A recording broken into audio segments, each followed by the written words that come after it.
You see Butakov leading the field right now, and we are early, but lots has happened already. Double Strong Kurt Noble, Burning Tree Emissary from HT991122. Hiroki is in business. A 3-3, a 2-2, a 2-2 against, well, kind of nothing, but also on the other side of things, you have Mulch, Crater Hoof Behemoth, Grizzly Salvage. So Butakov is underway.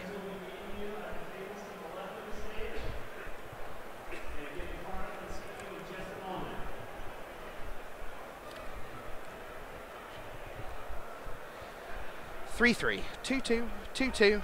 What is Hiroki gonna do? Rancor on the Stromkurt Noble. It's a 5-3 trampler. And Yamashita, because you don't pronounce the E apparently. Yeah, we had a listener on Twitter correct us. Oh, fantastic. Yeah. Okay, well, thank you for that. You know more than I do. That will not be the first or last time that occurs. Rankered up, Restoration Angel is going to get in the way. There'll still be some trample damage.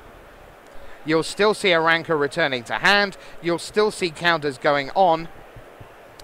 And off just 2 land, Yamashita has got a fantastic start to this one. And I'm super impressed. This was the deck I wanted to talk to you about, Marshall. The idea yesterday, Yamashita was so completely about control. Particularly in, you saw him like grinding away with, 50 seconds to spare at the end of the round. By the way, I have a game over here. You do? Yeah, already. Ari, Lord Nazgul beats Cosmo in game 1 off the back of a very early Angel of Serenity thanks to Burial Rites.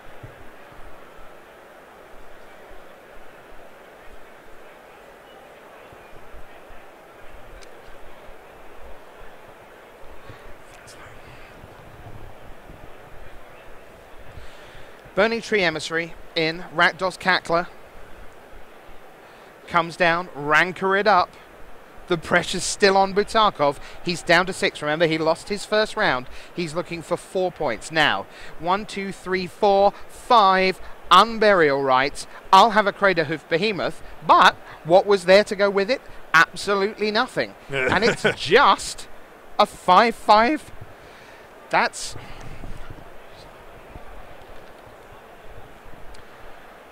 So now, Flinthoof Boar, it's going to have haste. Can Butakov survive? In comes the team. He has no choice but to block the Cackler. He's going to take 5. He's going to be at 1. Rancor comes back again. Butakov, last chance saloon. What can you do? What's he got on his graveyard with Unburial Rites on the flashback? Here's a Borderland Ranger. Yep, there's no Thrag Tusks in that graveyard to help out. Anything else? Okay, Centaur Healer puts Butakov back up to 4. The shields are kind of up. Has Yamashita got in... Yamashita, apologies, got enough to get the job done. 5 cards still in hand. Butakov down to just 2. And in desperate trouble on 4 life.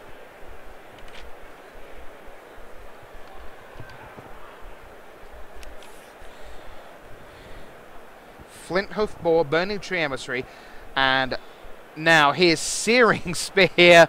Yeah, let's take you out. Pillar of Flame, Searing Spear, good game, and Yamashita leads 1-0 over the diminishing leader. All right, so on my side, I have Malteco on the top, and you can see he's playing, as you can see by the size of his graveyard over here on the left-hand side, he's got Grizzly Salvages and Mulches. He's playing Junk Tokens, Junk Reanimator, basically.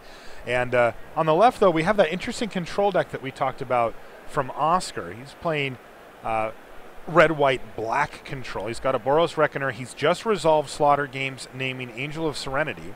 And he's pulled away, I think, 3 of them. And it looks like he's, all 4 of them there. And you can see he's taking a minute to probably just review the rest of what Malteco's running. Maybe take a little note down or commit some stuff to memory.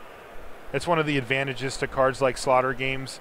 They have narrow usage, but one of the things that you do get from them is the ability to see everything that your opponent is doing also in their hand. You get a chance to look at their hand and the rest of their library to see what they're up to. The board looks favorable for him right now. There's no flashback spells in the graveyard outside of Burial Rites, and there's nothing really to bring back except for an Avacyn's Pilgrim or an Arbor Elf, so that's not going to do it.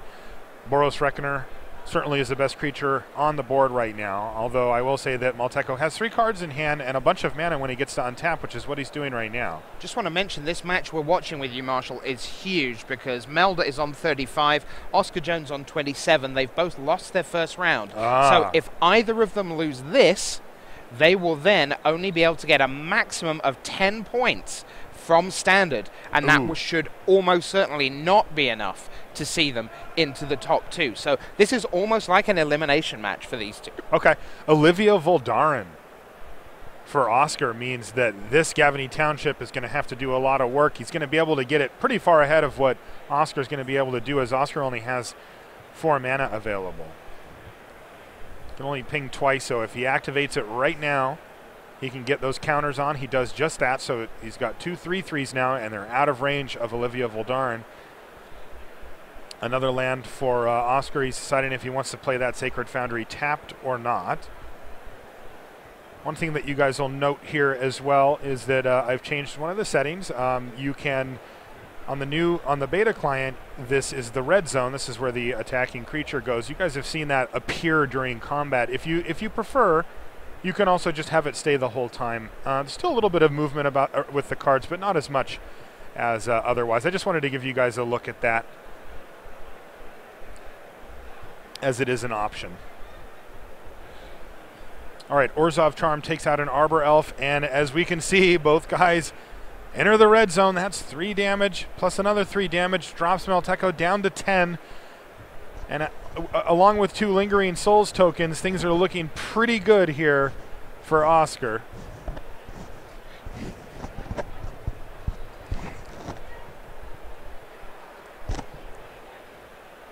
All right, attack with an Avacyn's Pilgrim, but Oscar just chump blocks.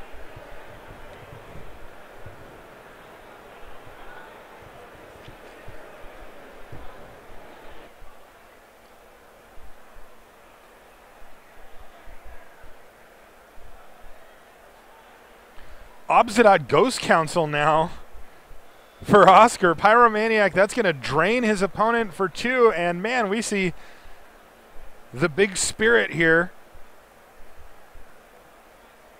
Is he going to exile him? This trigger goes on the stack right now, and he does. So right now, Obsidian Ghost Council is in the exiled zone. You can see him right here. He will be back, though. He's only gone for a little bit. Facing down a Thragtusk and a 3/3 Avacyn's Pilgrim. But Boros Reckoner, no mana up. Can still do a pretty good job blocking Thragtusk if he wants it to. And he does. He's going to jump in front with the Spirit Token as well.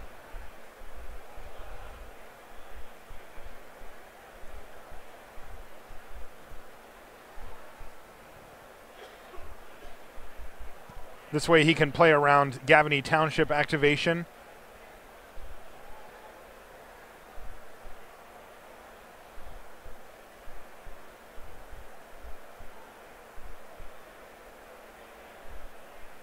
He knows that his Olivia Voldaren and his Obsidian Ghost Council are going to do a fine job of finishing off the game for him, and he wants to minimize the threats that are on the table here. So Spirit Token's going to get hit first, and then Boros Reckoner, although it shouldn't really matter here.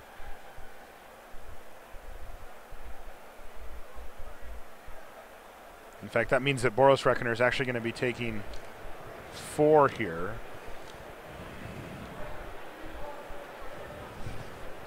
No, he decided not to let the Boros Reckoner happen. He ordered it such that the Spirit Token took all 5 of the damage. He has to do at least lethal damage to it, but he doesn't have to do anything to the second ordered blocker if he doesn't want. And boom, there's Obsidian Ghost Council back in action. Now it has haste. Its activated ability still triggers, though. Untapped Blood Crypt knocks Oscar back down to 15. He's got big plans this turn as he has Olivia Voldaren active, and that's going to give him even another activation on Olivia Voldaren. It looks like he has eyes to take out that Avacyn's Pilgrim here. He does. And he's going to decide his attacks here.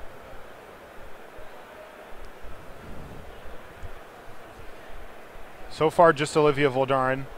He could offer the trade with Obsidian for Thragtusk, but he doesn't want to do that. He just wants to get in for 6. That Olivia Voldaren is going to be lethal next turn from many ways, from attacking on its own, plus an activated ability, plus Obsidian Ghost Cancel's ability. He's going to be able to, if Olivia lives and is not blocked in any way, then Oscar is going to secure this first game versus, well, this maybe first game versus Malteco. I don't actually know.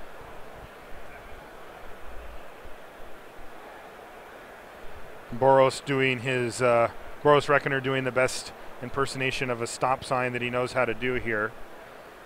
And it's another Thragtusk from Malteco, back up to 12. Still alive. He's going to drop down to 10 here from the Obsidian Ghost Council activation. Oscar's got 1 card in hand. He's in top deck mode. If he has 1 more land, he can actually ping something and then steal it. But it doesn't look like he does, so he's going to take out that beast token, grow Olivia all the way up to 9/9. And he can attack with Boros Reckoner, and I think that's just lethal there. Godless Shrine, well, okay, so Godless Shrine tapped. You just figured this is lethal anyway. Boros Reckoner can't be blocked without getting damage through, and the other 9 is coming from Olivia, and that's it. Okay, so we're going to go double box here just for a moment to let you see what happens. And on the right, what you're looking at is a game that just ended, it looks like. Between HT991122 and Butarkov. So we're going to take you to Eakin against Arsenal Munch. This is their game 2. As you can see, they're pretty early in this one. You've got a pair of Avacyn's Pilgrim in play for Eakin, who is looking for first win in Standard, as is Arsenal Munch. Critical times, because again, if you go to 0-2, you can only get to 10 points from Standard, and you're going to get swarmed by the 17.3 and 1s, the 25.4 and 0s. So Eakin at 18 life against Arsenal Munch with 16. Cavern of Souls, as you can see there, is labelled as human. Here comes Frontline Medic. So the board's starting to fill up. You would think, though, that Arsenal Munch is pretty pleased that he found Tragic Slip for this Mayor of Averbrook. He has Gloom Surgeon in play. Pretty interesting card. Card that sort of initially came out. People started playing around with it in Limited. Started to see it had some constructed applications because it converts damage and just says go away, uses your library as a life resource. So now here's Devour Flesh. Away goes an Avacyn's Pilgrim. There will be no battalion right now.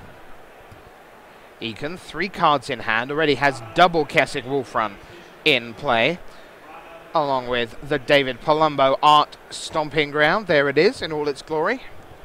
Reminder that at the end of this round, my co-commentator, Mr. Marshall Sutcliffe, has stuff to tell you about from the PAX East panel, the Magic panel that featured Brady Domermuth from Creative, Dave Guskin from Inside R&D, Mr. Scott Larrabee from Organized Play, and Adam Colby from Brand and Marketing. So plenty of stuff to give out to you at the end of this round. But right now, we're watching a Gloom Surgeon getting in the way of a 4-4 Frontline Medic. It's 4-4 courtesy of that freshly played Mayor of Averbrook on Eakin's side of the board. Plenty of cards in hand for Arsenal Munch. His issue is that he only has 3 mana to work with right now. A couple of Isolated Chapels and a Glacial Fortress. Now comes Drowned Catacomb. So that comes down. So functionally still 3 mana, at least for this turn. Well, looks like he's got something to do with it. He has. It's another Spirit. It's a Gloom Surgeon number 2. Very Victorian Dickensian London. There's a real kind of Jack the Ripper feel to Gloom Surgeon.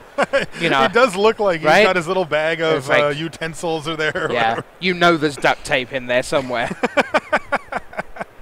Frontline Medic, in it comes. Indestructible 2-2, Mayor of Averbrook as well. Augur of Bolus gets in the way. Gloom Surgeon gets in the way. Pretty interesting stuff, because normally you'd think, well, there are no profitable blocks here. It turns out all the blocks are kind of profitable. Gloom Surgeons at work. 35 cards left in Arsenal Munch's graveyard. See this little sign, 5 cards that entered the exiled zone? Want to take a little look? You just slide across, and there's the exiled zone, featuring plenty of land. 1, 2, 3, 4, 5, 6, 7, 8 land, plus a Tribute to Hunger, and a Rock's Faith Mender. So that's what's been going away from these two Gloom Surgeons over here. As Eakin, it's probably got some issues, Marshall, with the Gloom Surgeons, you would think. It's like they're actually being proper roadblocks. Yeah, this is the matchup that you want them for. Not only are they roadblocks, you can double team them on a guy and just take it out. So, Arsenal Munch watches as Eakin turns everything sideways. You might as well make everything indestructible with the Frontline Medic Battalion trigger. So is that deck now on the mill plan? Is that what's happening? Well, I don't know. I mean, here's Ian saying, I'm going to come out with a Restoration Angel, Arsenal Munch says, and that will trigger Augur of Bolus leaving and returning. Usual trick. Azorius Charm has entered the revealed zone. And now, your 3-3 indestructible Frontline Medic is going to get blocked by Restoration Angel. Gloom Surgeon going to get in the way. Augur of Bolus, pretty much same style of block as before, but with the addition of the 3-4 flyer. Again, nothing much happening. They're just bouncing off each other because of the indestructibility, courtesy of Frontline Medic. I'm really pleased, Marshall, with Frontline Medic, because sometimes the cards that have a lot of hype when a set comes out, or just before a set comes out, they don't deliver. You can think of plenty of cards that people get really excited about. Once you see the set as a whole, it's like, oh, so it turns out maybe I'm not going to get Battalion, or 3-3 isn't a critical number, everything, all the direct damage is 3, it just kills, it never lives. Yeah. Frontline Medic has really delivered on what it promised. Yeah, it serves a niche. It has its purpose, and it serves it well. Yeah, I like it. Huntmaster of the Fells now from Eakin with Pair of Wolves in play. Howlpack Alpha, Huntmaster. The Wolves are starting to stack up. Kind of slightly strange, flavorful link. We've got the humans and the wolves going at it as a team. Doctors versus wolves. Doctors. Doctors? Is that one of your announcements, that Doctors versus Wolves is one of the new no, dual decks? That's not one of them. No, no spoiler there. Okay. No, Ghost Doctors versus Wolves is not. We're not announcing it, at least. Oh. Now they'll go mad. There'll be Twitters. Marshall saying we are not announcing currently Ghost Doctors versus Wolves. I'm sure there's a lot of people looking for the Ghost Doctor deck. Now the Ghost Dad deck, people would be interested in that. They like that guy. So as you see, the board filling up. Avacyn's Pilgrim, Frontline Medic, Howlpack Alpha, Huntmaster plus 2 3-3 Wolves right now. Double Augur of Bolus, double Gloom Surgeon, Restoration Angel. That is the board state. And continuing, Eakin trying to eke his way through. On my match, Malteco has now 2 Crater Hoof Behemoths attacking. They're both 8/8s and a 4/4 Trample Just out of interest, Spirit. What's Oscar on right now? He's on 1 life. Yeah. He's got 6 toughness to block with. That's not going to get it done. It looks like Malteco's going to take down what match are you going to look at next, Marshall? Yeah, that is the question, isn't it?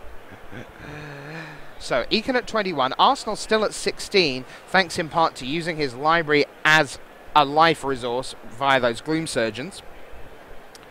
Indestructibility on the other side. The blocks continue apace, and now Azorius Charm.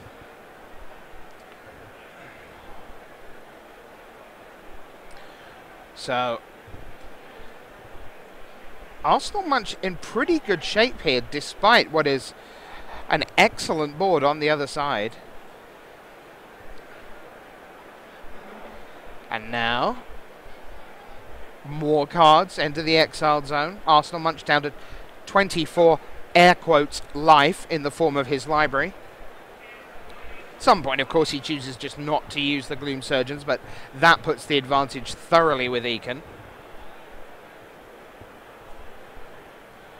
Eakin has 3 cards in hand. Remember, these Kessig Wolfruns at some point are going to become very relevant.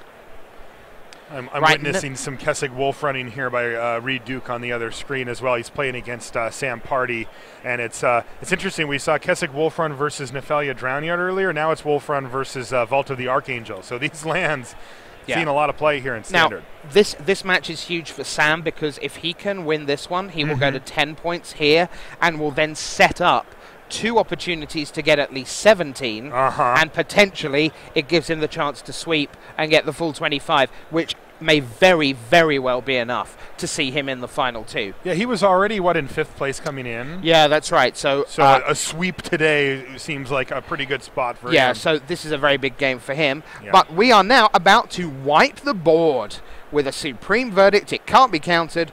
Put everything in the bin. We're going to see a Boros Charm in response. Oh, wow. That is a beating. Oh, my good Lord. Would you look at that? Supreme verdict from one side. Let's put 10 creatures in the graveyard. How about Boros Charm, all minor indestructible, untap, kill you. Wow, that's pretty good. Eakin wins. Yeah, so mine just ended. That's brutal. Reed Duke did find a way to win. It was through a Rakdos' return. So I'm popping in over with George. Yep. And Johnny Hot Sauce on the bottom.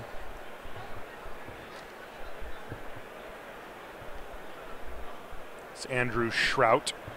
Andrew decided to play, it looks like a zombies list, basically. There's quite a few of them in his deck here. He's got Diregraph Ghoul, Drag Mangler, but he also has stuff like Blood Artist and Falconwrath Aristocrat to get the last punch through. He's playing against Naya Humans. You see an Experiment 1 that is that has a lifelink here, actually. It's paired up with a Nearheath Pilgrim, and they're both getting a benefit from the Mayor of Averbrook that's also on the table here.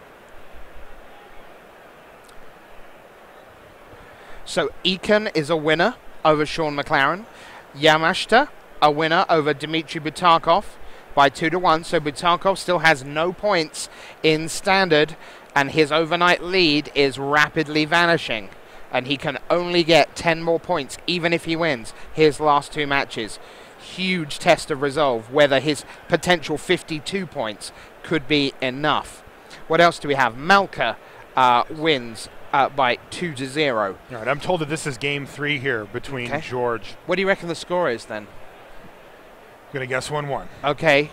I'm just going to let you leave that out there. Let the pros handle that guess. If you, yeah. This is actually a pretty close one. We've got Vampire Nighthawk on the bottom screen here for Johnny Hot Sauce, which is going to put the brakes on pretty much anything that that George wants to try to do as far as attack steps this turn goes. George is sitting on 9, Johnny at 11. It's that delicate middle stage of the game here. George can offer trades. His Nearheath Pilgrim or his Experiment 1 can trade for the Vampire Nighthawk if he wants. Unfortunately for him, the Nearheath Pilgrim also trades for Diregraph Ghoul. Interesting thing to do with the scoreboard right now. Reed Duke came in today, 16th. Yeah. He's 2-0. Daniel Botoff, who was in 15th, is 2-0.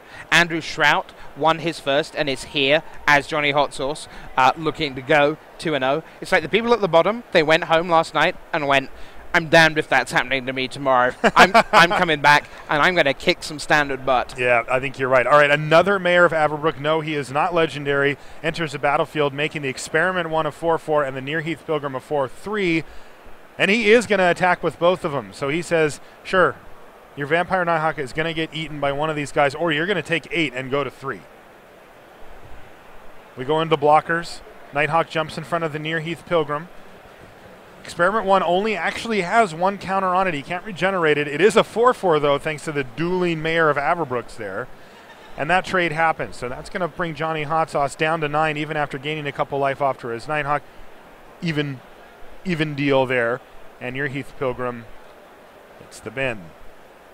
All right, main phase, 3 cards in hand for Johnny Hot Sauce. He's got 5 power on the table. He's facing down 2 Mayor of Averbrook. He has attacks if he wants them. Cavernous Souls is going to enter the battlefield here. He's going to name Zombie. Couple more results to bring you. Jan van der Vet, DZY, wins over David Kaplan, 2-1. Daniel Botov, 2-0 over Sidursky, Jack Sad. Reed Duke, you know about. Melter home, Maltico, Melder, he has a win. 2-1 over Oscar Jones. That's huge. We said it was huge for both of them. Maltico breaks his standard duck. Oscar perhaps struggling now for the top 2. All right, Blood Artist now. For Andrew Shrout, that's Johnny Hot Sauce on the bottom side of your screen there. I love that card so much. It's a sweet card. One of the, I guess for you particularly, I mean, like me, initially you look at it, you don't think it's super exciting, but when you see just how much value you can eke out of that guy, man. It's super, super sweet. Yeah, he's one sack outlet away from being able to put a nice little hit down. Unfortunately, he doesn't have creatures that he can willfully sacrifice here, and Blood Artist isn't going to do a whole lot on this board. He's down to 1 card in hand with 9 life. He's facing down Jorge Penayas. He's sitting on 17 life and has a superior board state as well. And it looks like he's going to add to that. Is this going to be a Silverblade Paladin? What does he have? We know he has an attack with Experiment 1. If he wants it, he can trade it for Drag Mangler. If he can get that Experiment 1 a little bit bigger, although I have to say, George is still on 3 lands here. He's done a lot of work. The Burning Tree Emissary certainly helped. It powered out a Mayor of Averbrook. He just hardcast the Mayor of Averbrook the good old-fashioned way last turn. He does have 3 mana. Is this going to be a Paladin? No, it's a Fiend Hunter. That's likely going to take out Drag Mangler and enable some attacks here. It does, in fact... It is going to grow Experiment 1 because the Fiend Hunter is a 3/5 when it enters the battlefield thanks to 2 Mayor of Averbrook. And sure enough, Drag Mangler bites it here. Only 1 card in hand for Johnny Hot Sauce, and he's facing down a 5/5 Experiment 1 and 2 Mayors of Averbrook. George has to decide if it's worth it to trade off a Mayor of Averbrook to get in 2 extra damage here, as it would be 7, and it is. He's going to attack with all of them. A Blood Artist, a Diagraph Ghoul trading for a Mayor, though, is going to represent a 2 damage life swing in Johnny Hot Sauce's favor, so he would only take 3 this turn anyway, and it looks like George thought better of it and decided just to send Experiment 1 into the red zone here. Blockers. No blocks, take a 5, go to 4 damage, untap, draw his card for the turn. Andrew Shout way up against it here. He's got 2 cards in his hand, 4 mana. Both of those Cavernous Souls are naming Zombie.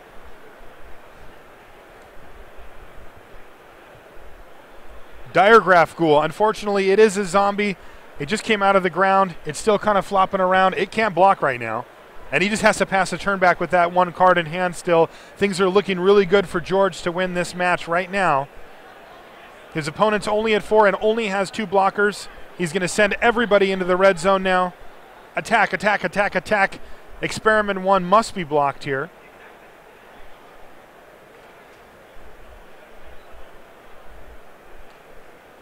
But there's mana being tapped.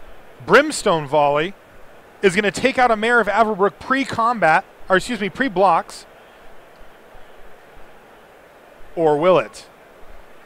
George is thinking he can have Boros Charm.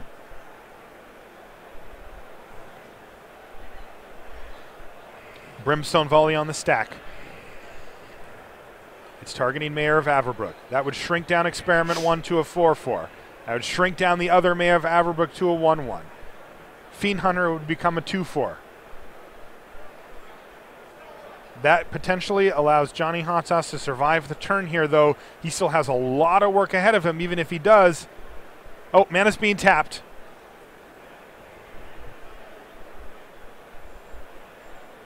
Whoop. Looks like George has a Searing Spear. He tapped a red and another color of mana, but it was not Boros Charm mana, so it looks like he's still thinking things through. What am I talking about? If he had Boros Charm, he just would have aimed it directly at Johnny Hot Sauce's face, so that's definitely not an option here. But Searing Spear is. He could knock out a Blood Artist or the Diagraph Ghoul to prevent blocks.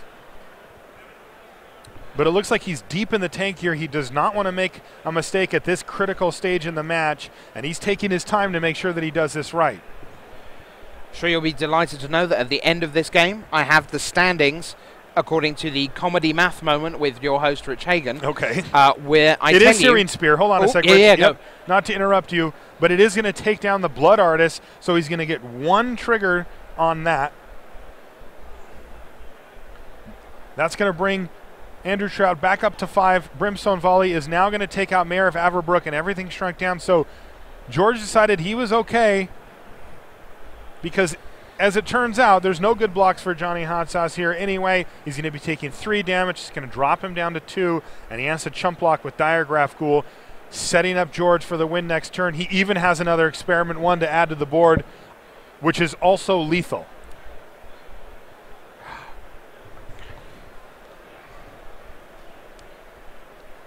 And that's it. George Penayas, he defeats Johnny Hot Sauce here in the second round of Standard from the Magic: The Gathering Online.